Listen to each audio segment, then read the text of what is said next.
Hi, it's Steve. Today we'd like to show you how to change the rinse aid cap on your dishwasher. It's a really easy job. Let me show you how we do it. Now to do this repair, we simply need to open up the dishwasher. And typically the reason you'll be replacing this is if the original one dropped out and fell down into the bottom of the tub or became lodged against the heating element and melted or deformed so that it would not go back in. You'll take note that there are 3 little tabs on the base of that cap. One of them is slightly smaller than the other 2, and that one will face towards the top of the door. Line it up in the opening and then turn it completely closed.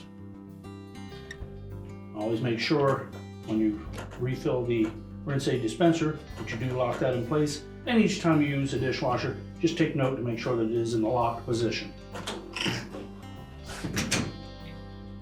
And your repair is complete.